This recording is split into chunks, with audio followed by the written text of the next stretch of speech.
वळूयात पुढच्या बातमीकडे. शिवसेना ठाकरे गटाला आणखी एक मोठा धक्का बसण्याची राजकीय वर्तुळात चर्चा सुरू आहे. डबल महाराष्ट्र केसरी चंद्रहार पाटील यांनी काल कुडाळ येथे उपमुख्यमंत्री एकनाथ शिंदे यांची भेट घेतली. त्यानंतर आता चंद्रहार पाटील उद्धव ठाकरेंची साथ सोडणार असल्याची चर्चा सुरू झाली. त्याचबरोबर चंद्रहार पाटील यांनी शिंदेंसोबत स्नेहभोजनाचाही आनंद घेतलाय. त्यामुळे चंद्रहार पाटील आता शिंदेंच्या शिवसेनेत जाणार असल्याची चर्चा सुरू होती.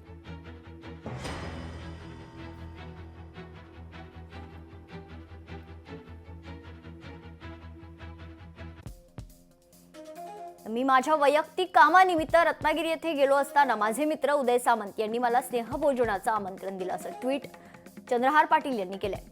भोजन करून 15 ते 20 मिनिटात मी बाहेर पडलो. यावेळी क्रीडा क्षेत्राबाबत चर्चा झाली. राज्याच्या क्रीडा क्षेत्राच्या विकासासाठी शासनातील महत्त्वाच्या व्यक्तींची भेट घेण्यात मला काही गैर वाटत नाही, पण माझ्या हितशत्रूंनी मला राजकीय जीवनातून बाद करण्यासाठी खोट्या बातम्या पेरण्याचा डाव केला.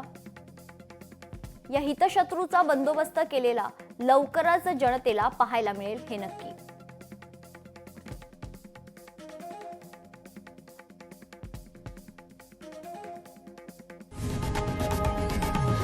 लोकशाही मराठी ऐका, पहा, जागरूक रहा.